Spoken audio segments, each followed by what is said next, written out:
उत्तर प्रदेश में 132 विधानसभा क्षेत्रों में गुजरा है। उनकी हैसियत किसी को एक टिकट दिलवाने की या एक जिलाध्यक्ष बनवाने की नहीं है। जो अपनी अपनी सीट के लिए हाथ फैलाते हैं, हाथ जोड़ते हैं, उन्हें मैं नेता नहीं मानता। और इस बार समाजवादी पार्टी कम से कम 350 सीटें जीत के आएगी और बीजेपी 50 से नीचे रहेगी। मैं तो एक बहुत साधारण आदमी हूँ और सच बोलने की आदत है। बीजेपी के लोग ज़्यादातर झूठ बोलते हैं, झूठे तर्क देते हैं। लगता है कि मैं उनके तर्क की काट तर्क से करता हूँ। तो संयोग ऐसा होता है कि जिस कवि की वो कविता सुनाते हैं, मैं उसी कवि की अगली पंक्तियाँ सुना देता हूँ। पक्के समाजवादी हैं, तस्कर हों या डकैत, तुम्हारे लिए तो पूरी गजल लिखी है। इतने हराम खोर थे कुर्बो जवार में, प्रधान बन के आगे अगली कतार में। और जब 10 मिनट की पूजा में घंटों गुजारते हैं, समझो कोई गरीब फंसा है शिकार में। शिवाजी ना होता तो सुनत होती सबकी। अगर सच पे आ जाएं तो इनकी जमानत भी ना बचे। ये झूठ के बल पे तो जीत रहे हैं, क्योंकि आरएसएस का इतिहास बड़ा कलंकित इतिहास है। मीडिया के चैनल हैं, वो इनका बचाव करते हैं। उसूलों पर आँच आए तो टकराना जरूरी है, जो जिंदा हो तो जिंदा नजर आना जरूरी है। दोस्तों, आजकल आप सोशल मीडिया पर एक नाम बहुत ज्यादा सुन रहे होंगे, राजकुमार भाटी। समाजवादी पार्टी के प्रवक्ता हैं। और एक और नाम है सुधांशु चतुर्वेदी, उनको त्रिवेदी, उनको गूगल बाबा कहा जाता है। वो गूगल से भी ज्यादा जानकारी रखते हैं। लेकिन जैसे ही भाटी जी के सामने आते हैं, तुरंत वो आई बाई, जो हमारे यहाँ नॉर्मल बोलते हैं, आई बाई भूल जाते हैं। आज भाटी जी कैराना में आए हैं। कैराना भी मशहूर है, चाहे वो नाई दर्शन को लेकर हो या इकरासन को लेकर हो। अनेकों विवाद इनके बारे में भी सोशल मीडिया पर चलते रहते हैं। भाटी जी से बात करेंगे कि आज कैराना में किस लिए आना हुआ और जिस तरीके से वो संवाद करते हैं, जो उनका तरीका है अपनी भाषा में, तो क्या मजा आता है उनको, इतना बीजेपी वालों को हर जगह। तो भाटी जी, स्वागत है जी, धन्यवाद। आज कैराना में किस लिए आना हुआ जी? ये जिस परिवार में हम बैठे हैं, ये देश का एक प्रमुख राजनीतिक परिवार है और हमारा अपना घर है, अपना परिवार है। हमारा एक ही वो है, कुल है, वंश है। विधायक जी से हम, जो हमारे विधान परिषद के प्रत्याशी हैं, शिक्षक निर्वाचन क्षेत्र में, डॉक्टर नितिन तोमर, ये अपना आशीर्वाद लेने आए हैं, मिलने के लिए आए हैं। आज तो मकसद आने का यही है। बाकी जो है, कैराना में आज हम और लोगों से भी मिले हैं, पार्टी के सभी सीनियर नेताओं से हमारा उद्देश्य मिले, बाकी जिलों में मिल रहे हैं। तो घूमने के बाद और यहाँ विधायक जी के आवास पर लोगों को, इतने अच्छे लोग, इतने मजबूत लोग सब खड़े हैं, तो इन्हें देख के हम ये उम्मीद कर रहे हैं कि कैराना से ये डॉक्टर नितिन तोमर चुनाव जीत के जाएंगे और कैराना में हमें अच्छी वोट मिलेंगे। अच्छा, मैं लगातार सुनता ही रहता हूँ। अभी आपने जो जितनी भी डिबेट होती हैं, तो ऐसा क्या होता है कि मतलब दुम दबाकर भाग जाते हैं, चाहे वो बीजेपी का हो, कांग्रेस का हो। अब चलो, कांग्रेस का आपका तो हाथ मिल गया है।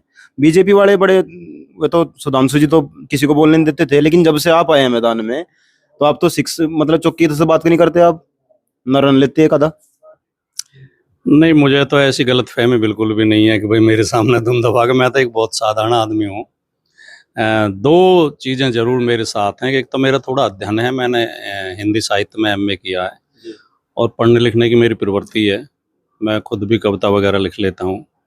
दूसरे, मुझे तर्क और सच बोलने की आदत है। बीजेपी के लोग ज़्यादातर झूठ बोलते हैं, झूठे तर्क देते हैं, तो इसलिए थोड़ा सा लोगों को अच्छा लगता है कि मैं उनके तर्क की काट तर्क से करता हूँ। सुधांशु त्रिवेदी, इसमें कोई संदेह नहीं है कि बीजेपी के सबसे पढ़े लिखे प्रवक्ता हैं और वो कभी अपशब्दों का प्रयोग भी नहीं करते हैं। झूठ वो खूब बोलते हैं, वो बीजेपी वालों की आदत होती है।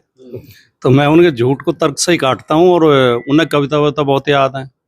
तो संयोग ऐसा होता है कि जिस कवि की वो कविता सुनाते हैं, मैं उसी कवि की अगली पंक्तियाँ सुना देता हूँ। जैसे वो एक दिन वो डिबेट बहुत फेमस हुई और हमारे राष्ट्रीय अध्यक्ष जी ने भी उसकी प्रशंसा की।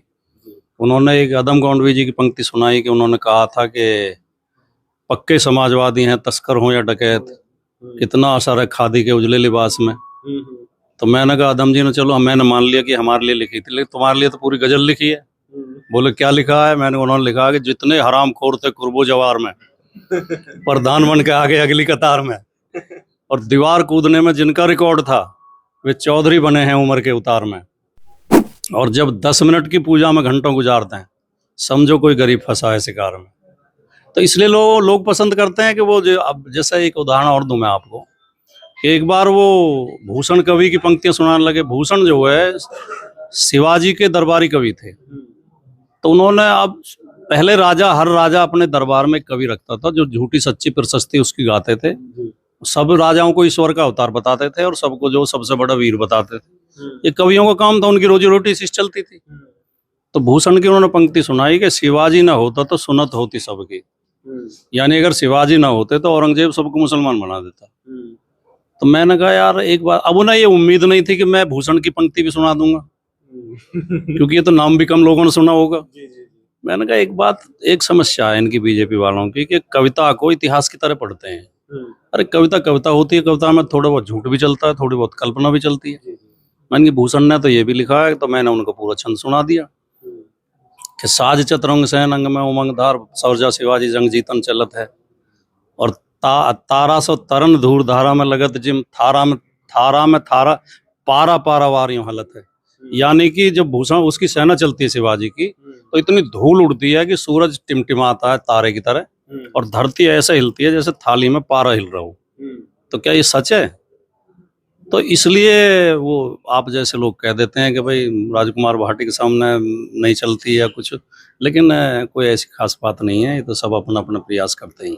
अच्छा, झूठ बोलने का क्या कारण है? हर जगह मोदी जी झूठ बोल रहे हैं, कभी तो कहे मैं डायरेक्ट किया गया, परमात्मा ने मुझे भेजा है। अगर उन्हें भेजा है तो फिर तो देश तो गर्त में जाली लगभग लगभग। अगर सच पे आ जाए तो इनकी जमानत भी ना बचे। ये झूठ के बल पे तो जीत रहे हैं। अगर सच बोलने लगे, या इनकी तो सोचो, छोड़ो मीडिया भी सच दिखाने लगे, क्योंकि आरएसएस का इतिहास बड़ा कलंकित इतिहास रहा। 1925 से 1947 तक ये अंग्रेजों के साथ थे, जब देश की आज़ादी की लड़ाई चल रही थी। जब देश का संविधान लागू हुआ, संविधान के खिलाफ थे। जब तिरंगा झंडा हमने स्वीकार किया तो तिरंगे के खिलाफ थे।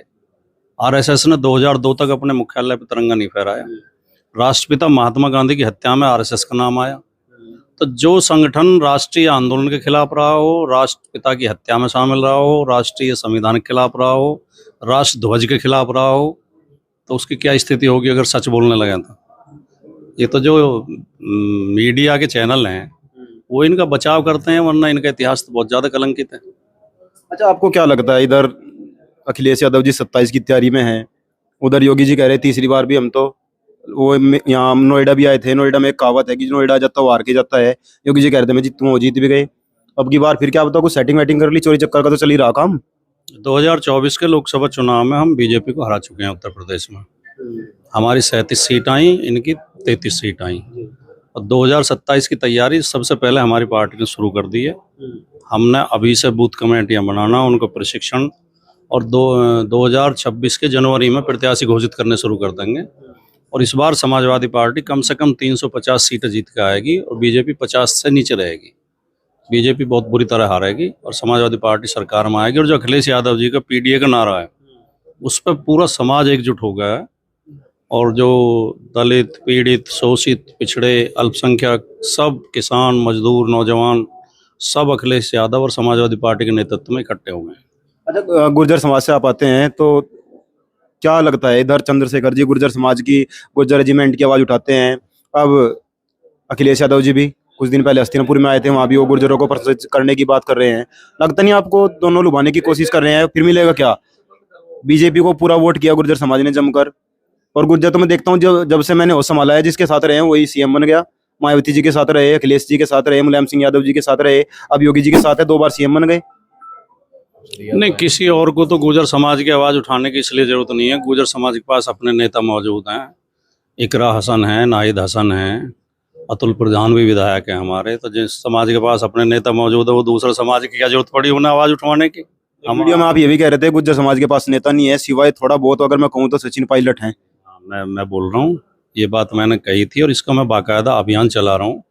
मैंने पूरे उत्तर प्रदेश का सर्वे कराया और पहली बार किसी ने सर्वे कराया है, और लोगों को पहली बार ये पता चला है कि उत्तर प्रदेश में 132 विधानसभा क्षेत्रों में गुजरा है।